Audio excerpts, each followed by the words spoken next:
Hey guys, thank you for watching this video. Don't forget to hit that thumbs up and subscribe. I'm putting out at least one video a week, giving you guys absolutely free content that's going to help you guys, whether it's long-term, short-term, just in finance and everything like that. So with that being said, let's jump back to the video.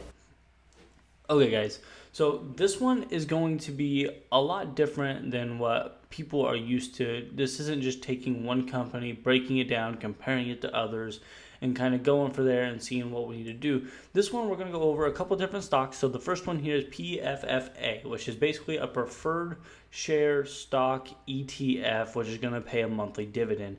Now, we all know we like our monthly dividends. So the first thing I always want to go to, and I do this all raw, we don't do cuts and stuff like that. I just want to give you guys kind of the real information. I want to teach you guys how, if you guys find a stock that you like, you guys can go and look through this and do this yourself.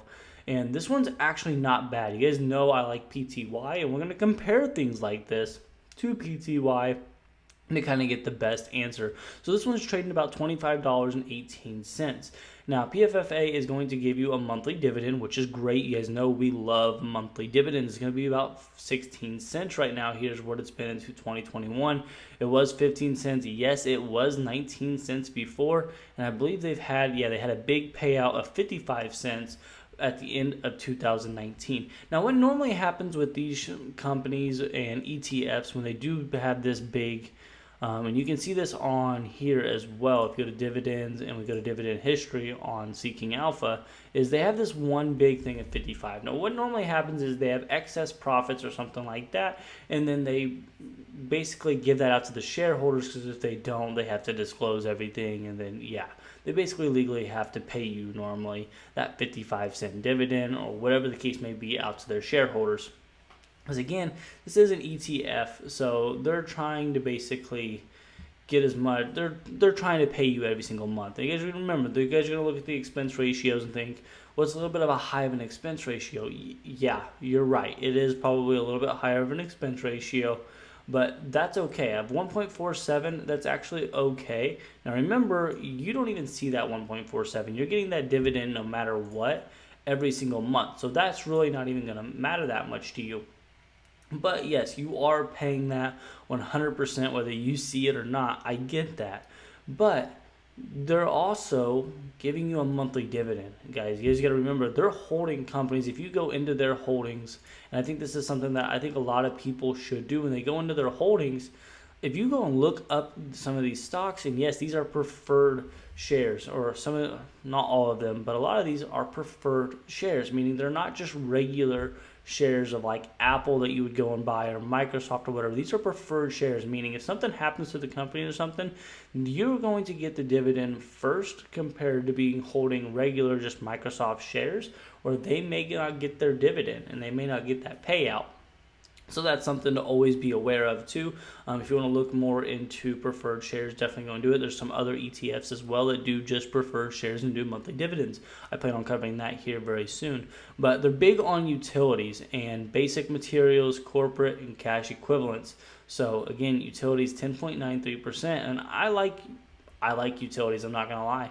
And then you got your corporate bonds, basically, is what you're doing here, which is holding those preferred shares of 118.26%.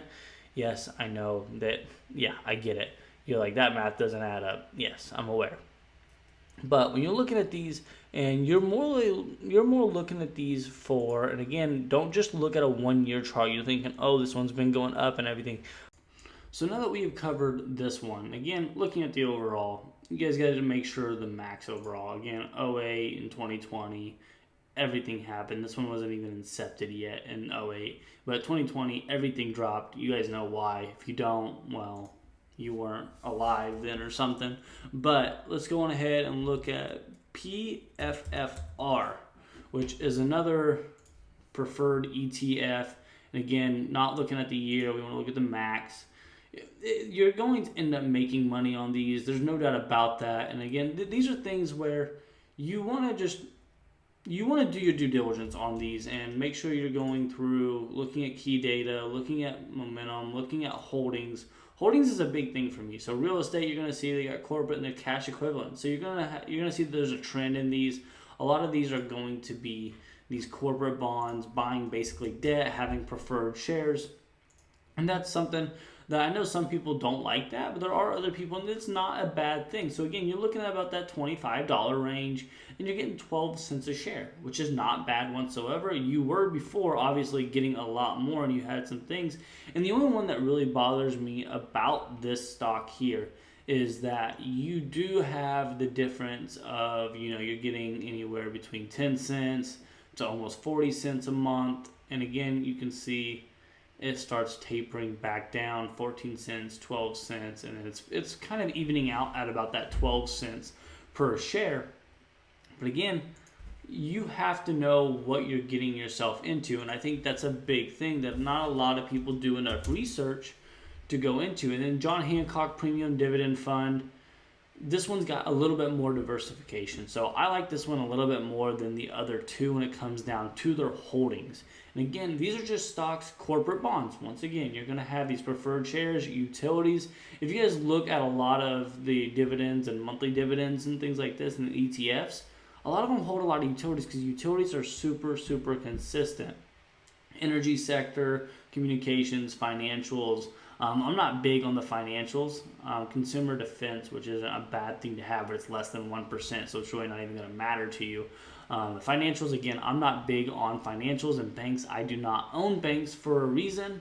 I don't hold Wells Fargo or JP Morgan or anything like that. I don't think it's as good of an investment as what people would originally think. I think a lot of people think that hey, it's a bank, they're going to make you a ton of money, when realistically they don't end up making you that much money, and it's a really, really slow investment. Which again, if you're in your long-term account and you want those and you want to get paid quarterly, that's okay. This one's actually not even going to show. Why is it not showing?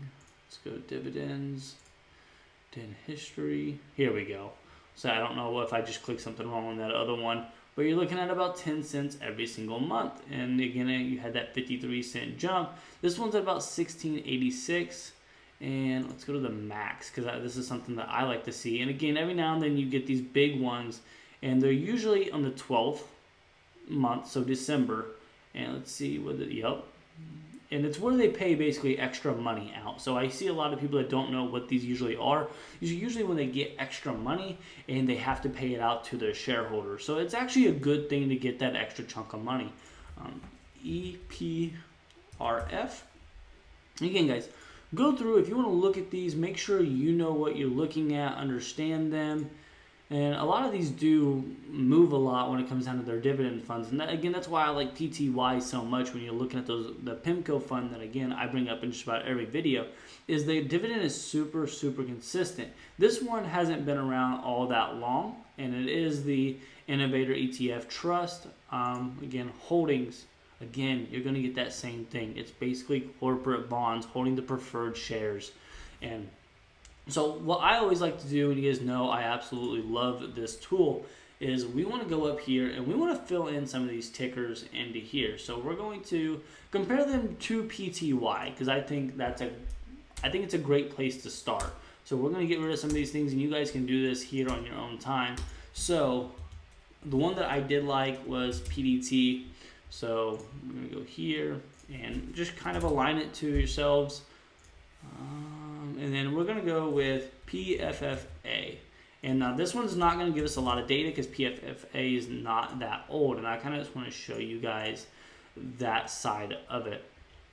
So when we get here, it only starts in 2019. And you're going to see that PDT actually does underperform PTY. PFFA is actually second, or ends up being second. PTY is just over this. And again, but your income is going to start being significant. Now, we need to pull one that's going to be a little bit older. So I'm going to get rid of PDT. And again, I like, and I think a lot of people should look at this, is it's okay to own these closed-end funds or ETFs that are newer, because new can be good, but I would not stick all of your money into those hoping for the best. And I think that's what some people do. And when they haven't proved themselves yet to be able to manage a fund, because a lot of these are actively managed funds. That's why you're paying those fees to those people. and 2019, so that one's not that old either. And you're still seeing PTY and PFFA are up there.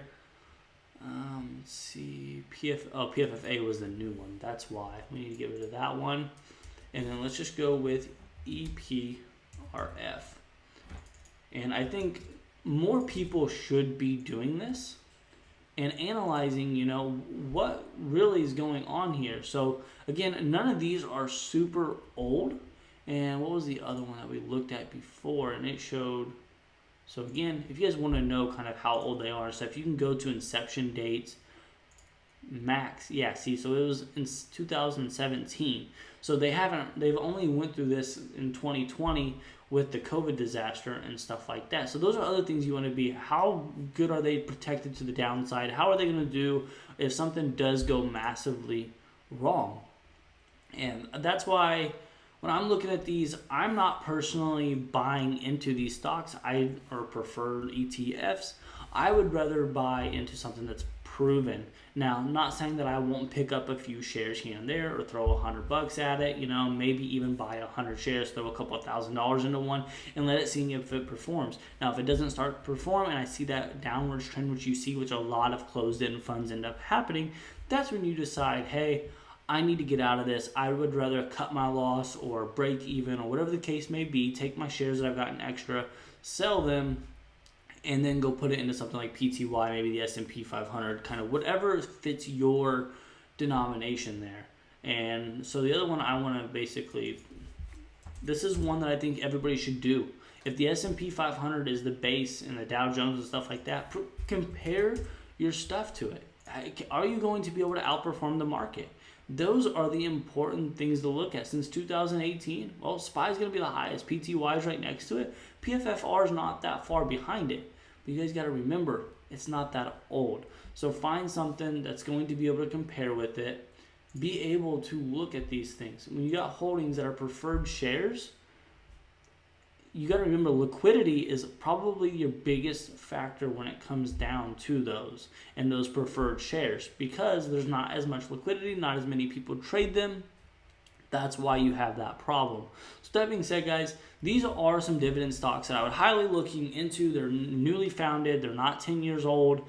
And we're going to see whether or not they're going to be able to pass or fail. And again, I do plan on coming back maybe in the next couple of years or within the next year to see kind of how are they managing the bounce back from 2020? How are they able to continue to pay their dividends? Are their dividends getting less and less and less like you saw in the one share or in the one stock? Or are we building back up? Because PTY, again, not because of everything else that's going on, but because that it pays a consistent dividend.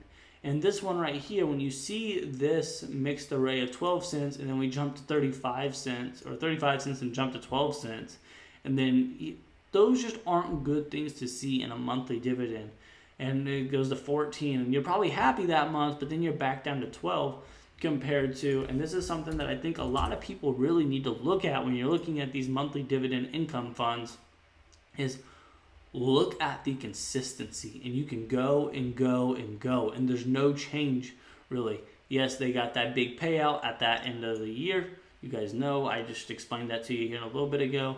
But just look at the actual payout of these, plus compared to at the actual price or the NAV of the actual fund. So that being said, guys, thank you guys all for watching this video. I hope it wasn't too long, and I plan on seeing you guys in the next one.